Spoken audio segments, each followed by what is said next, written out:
Assalamualaikum warahmatullahi wabarakatuh. Perkenalkan, nama saya Raffi Ramadan dari Prodi Teknik Mesin dengan nomor induk mahasiswa 418700123023. Nah, pertama-tama saya akan menjelaskan apa itu taharah. Taharah adalah istilah dalam agama Islam yang mengacu pada bersuci atau membersihkan diri secara ritual sebelum melakukan ibadah atau kegiatan tertentu. Taharah merupakan bagian penting dari praktik keagamaan bagi umat Islam karena kondisi fisik dan spiritual yang bersih dianggap sebagai syarat untuk menjalankan ibadah dengan baik. Taharah mencakup beberapa aspek seperti wudhu atau cuci muka, tangan, sikat gigi, mencuci hidung, telinga, lengan, kepala, dan kaki, dan mandi junub atau mandi besar setelah berhubungan intim atau mimpi basah. Setelah itu, saya akan menjelaskan tentang hadis kecil. Apa itu hadis kecil? Hadis kecil dalam konteks agama adalah mengacu pada kondisi-kondisi tertentu yang memerlukan seseorang untuk melakukan wudhu atau bersuci kecil sebelum melakukan ibadah seperti salat. Hadis kecil terjadi karena hal-hal seperti buang angin, kencing, dan buang air kecil, buang air besar, dan hal-hal yang lainnya yang memerlukan pemurnian fisik sebelum seseorang dapat melakukan ibadah. Wudhu adalah cara untuk membersihkan diri secara ritual dalam Islam sebelum melakukan ibadah tertentu, seperti sholat, dan hadis kecil adalah salah satu kondisi yang memerlukan wudhu. Nah, yang kedua, saya akan menjelaskan tentang apa itu hadis besar. Hadis besar dalam agama Islam merujuk pada kondisi di mana seseorang harus mandi junub atau mandi besar sebelum melakukan ibadah tertentu, seperti sholat atau menyentuh mushaf atau Al-Quran yang ditulis. Hadas besar biasanya terjadi karena situasi seperti hubungan intim antara suami istri, mimpi basah, atau masa haid bagi perempuan. Mandi junub adalah proses pembersihan yang lebih menyeluruh daripada wudhu. Ini melibatkan mandi seluruh tubuh dengan air bersih dengan niat untuk menghilangkan hadas besar dan memulihkan kemampuan seseorang untuk melakukan ibadah dengan bersih dan suci. Hadas besar adalah kondisi yang memerlukan tindakan lebih lanjut daripada hadas kecil karena melibatkan pemurnian tubuh secara menyeluruh. Nah, dan bagaimana cara membersihkan hadas besar dan hadas kecil, dan apakah dengan berwudu? Nah, membersihkan hadas besar dan kecil memerlukan tindakan yang berbeda. Nah, yang pertama ada hadas kecil. Seseorang mengalami hadas kecil seperti buang air kecil atau buang angin, mereka perlu melakukan wudhu atau bersuci kecil. Wudhu melibatkan pencucian. Nah, wudhu itu melibatkan mencuci bagian-bagian tubuh tertentu seperti wajah. Nah, seperti yang di atas tadi. Nah, yang kedua ada hadas besar. Nah, cara membersihkannya ketika seseorang mengalami hadas besar seperti hubungan intim atau mimpi basah, mereka perlu mandi junub atau mandi besar. Mandi junub adalah proses pembersihan tubuh secara menyeluruh dengan air bersih. Ini melibatkan mandi seluruh tubuh dari kepala hingga kaki dengan niat untuk menghilangkan hadas besar dan memberikan kemampuan untuk melakukan ibadah dengan bersih dan suci.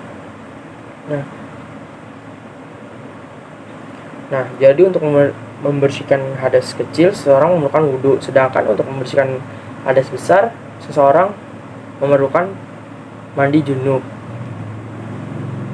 Nah, soal yang kedua ada salat fardu. Nah, apa itu salat fardu? Salat fardu adalah salah satu kewajiban utama dalam agama Islam. Ini adalah yang wajib dilakukan oleh setiap muslim pada waktu-waktu yang telah ditentukan oleh syariat Islam. Salat fardu terdiri dari 5 waktu, yaitu subuh dilakukan sebelum terbitnya matahari, dan yang kedua ada zuhur dilakukan setelah matahari berada di puncaknya atau zuhur.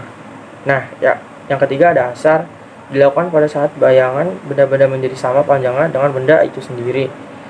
Yang keempat ada maghrib dilakukan setelah matahari terbenam, dan yang kelima atau yang terakhir ada isya dilakukan setelah waktu senja berakhir. Nah, setiap sholat fardu memiliki jumlah rakaat yang ditentukan. Subuh ada 2 rakaat, zuhur ada 4 rakaat, asar ada 4 rakaat, maghrib ada 3 rakaat, isya ada 4 rakaat.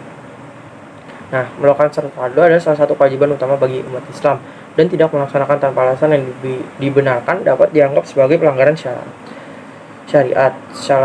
Salat fardu merupakan cara bagi umat Islam untuk berkomunikasi dengan Allah dan memperkuat ikatan spiritual mereka dengan Allah. Nah, syarat rukun dan sunnah dan hal yang membatalkannya. Selain itu, jelaskan terkait waktu-waktu sholat fardu. Nah, syarat sholat fardu yaitu Islam, seorang harus muslim.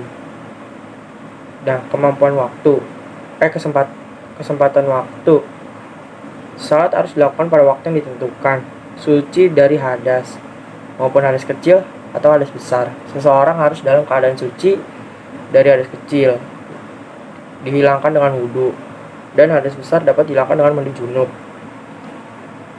Menutup aurat. Nah, ada rukun salat fardu. Niat harus dimiliki dalam hati untuk melaksanakan salat tertentu. Takbiratul ihram, mengucapkan Allahu Akbar untuk memulai salat.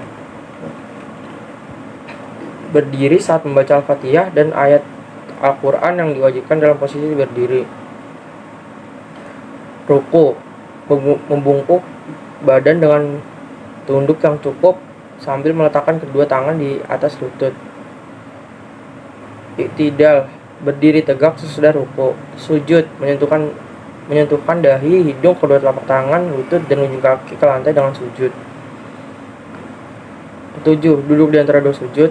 Duduk di antara dua sujud dengan posisi duduk yang tepat. Tasyahud akhir, duduk di tasyahud akhir dengan penuh khusyuk. Salam, mengucapkan salam untuk menyelesaikan sholat. Nah, ada sunnah-sunnah sholat fardu. Yang pertama, takbiratul ihram, mengangkat tangan ketika mengucapkan Allahu Akbar saat memulai sholat. Membaca doa iftitah, membaca doa pembuka sholat sebelum membaca Al-Fatihah. Membaca surat setelah Al-Fatihah, membaca surat setelah Al-Fatihah dalam setiap rakaat. Tasbih rukun, membaca tasbih setelah rukun tertentu untuk ruku. Tertentu seperti ruku, iktidal, sujud, dan duduk di antara dua sujud. Nah, hal yang membatalkan sholat fardu yaitu buang angin atau kencing, mengeluarkan sesuatu dari dubur atau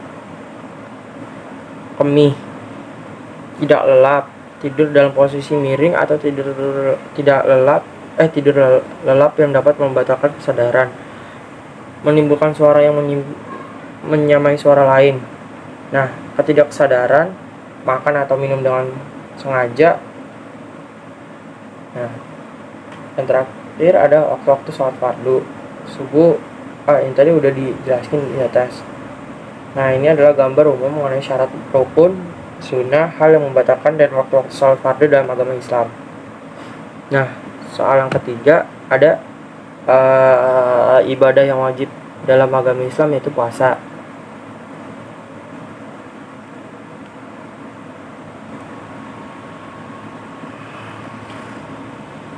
Nah, syarat puasa yaitu adalah sama, Islam harus beragama Islam, mukallaf, seseorang harus balik atau dewasa secara syar'i dan berakal sehat. Yang ketiga ada sehat jasmani, seorang harus dalam keadaan sehat yang memungkinkan untuk menjalankan puasa, suci dari haid dan nifas. Perempuan harus bebas dari haid atau menstruasi dan nifas setelah melahirkan. Niat, puasa harus diawali dengan niat yang disengaja sebelum waktu imsak.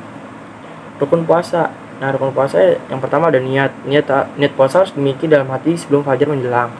Menahan diri dari makan, minum, dan hubungan intim selama waktu dari terbit fajar hingga terbenam matahari. Seseorang harus menahan diri dari makan, minum, dan hubungan intim. Sunnah-sunnah puasa yaitu yang pertama ada sahur, memakan sebelum fajar, berbuka dengan tamar atau air, memulai berbuka puasa dengan konsumsi kurma atau air putih sebelum melaksanakan sholat maghrib, memperbanyak zikir dan doa amalan ibadah lainnya selama bulan Ramadan. Nah, dan sini ada hal yang membatalkan puasa. Yang pertama, makan dan minum dengan sengaja. Yang kedua ada hubungan intim, melakukan hubungan intim dengan pasangan suami istri selama waktu puasa ataupun yang bukan suami istri, itu lebih dosa. Muntah dengan sengaja dan kemudian menelannya kembali. Mengeluarkan darah dengan sengaja seperti melalui luka atau prosedur medis tertentu. Yang kelima dan terakhir yaitu ada haid dan nifas. Perempuan yang mengalami haid atau nifas selama bulan Ramadan tidak diwajibkan puasa. Puasa adalah di sini ada penjelasan juga. Puasa adalah salah satu ibadah yang penting dalam Islam. Melakukan puasa dengan penuh kesadaran dan keikhlasan adalah cara untuk mendekatkan diri kepada Allah Subhanahu wa taala, serta mengingatkan kesadaran spiritual dan kepedulian terhadap sesama. Nah, itu saja penjelasan UTS dari ketiga soal berikut. Saya akhiri. Wassalamualaikum warahmatullahi wabarakatuh.